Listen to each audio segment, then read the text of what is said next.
everyone, welcome to another video. Today I want to share with you a card or two cards I made, but I only made one background. So I'm starting off with some Catherine Pooler ink pads. I've got polished, sugared lavender, and mint to be off to the right hand side. I've also got a piece of 4¼ by 5½ inch white cardstock. And I also have the Band-Aid stamp off to the left hand side that I'll be stamping this background with. This stamp is from Crackerbox Suzy stamps. As always, I will link all the products that I'm using down in the description box below. So that way if you have any questions about colors or products that I'm using, you can find them all down there. So I'm starting off with the polished ink pad, and I'm going to turn this Band-Aid on an angle.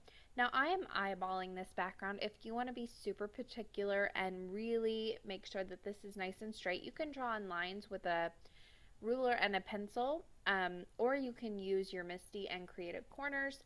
That's another option. I wanted this to be super quick.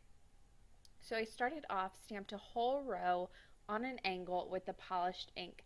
Now right below that, I'm going to offset the Band-Aid just a little bit so it falls in between, the center of the Band-Aid falls in between two that I've previously stamped. And I'm stamping those at that same angle with sugared lavender. I'm making sure to clean off my stamp in between each stamping just to be sure that I don't cross-contaminate colors here or get my ink pads dirty. Now I'm going to use that mint to be right underneath the sugared lavender, and then I can also bring that up on top of the polish that I used before, since that's going to be the order that I go in, and then I'll just work my way up to the top left hand corner there. So I'm going to finish off my little stamp right on the left hand edge there with mint to be.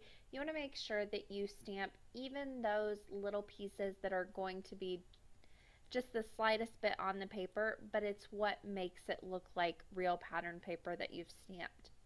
Now I'm going to go back to sugared lavender. Again, I'm working my way back up this color here, color layout that I have going on. So I did my sugared lavender, then came back in with polished. I'm making sure to offset these each time just so it looks a little bit more symmetrical and it's not one Band-Aid right on top of the other.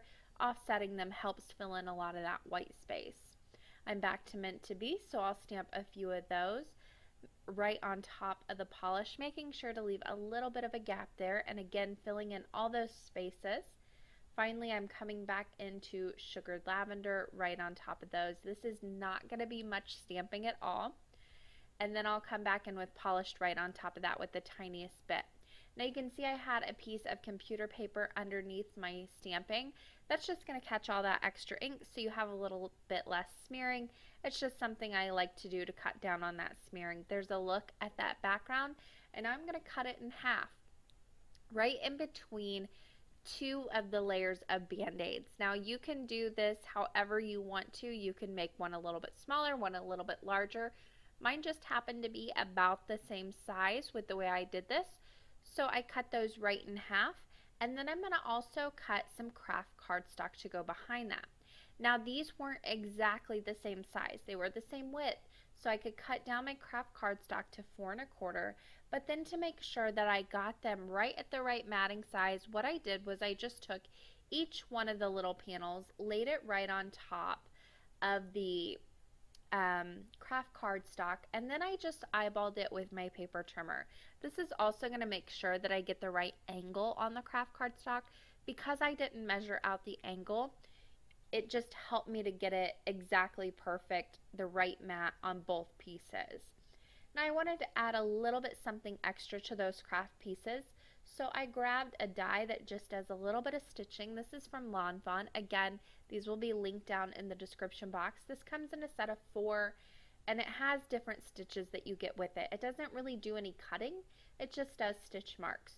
So I added that little cross stitch right to the top of my craft cardstock, lined it up with my die, secured it down with some tape, masking tape, and then I can peel that off, and it's left behind this beautiful, beautiful stitching right on the edge of the cardstock that's just going to peek above that Band-Aid. It gives that added little extra touch, just a little something extra to really dress up the card.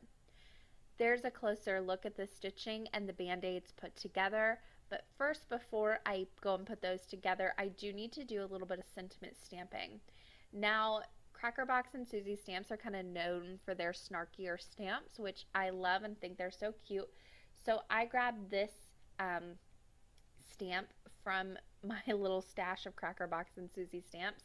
Now their stamps are the rubber stamps, so I need to, when using my Misty, I need to take out that little foam piece that's in there, and then I can just stamp right in the top left hand corner.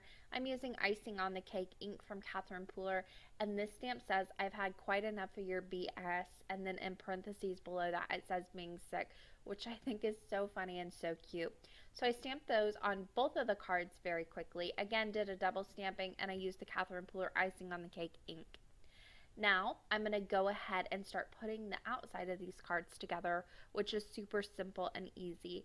You could add dimension if you wanted to here, but I kept mine nice and flat just because that's the way I like to do it on sick cards or get well soon cards. That's just what I like to do. So right on top of that craft mat, I'm going to go ahead and place down the Band-Aid piece at an angle. I made sure to keep both of those Band-Aid pieces with the right craft pieces that they belonged with, that I cut with them, to make sure that they stayed nice and symmetrical. I added double-sided adhesive to the back of the craft pieces and just popped those on the bottom of two top folding card bases that I did the sentiment stamp on in the top left hand corner. I also want to mention that when I stamped those sentiments, I did add my little pieces down to the bottom to make sure that I had my sentiment up high enough and offset just a little bit. That way it didn't run into the craft panels at all.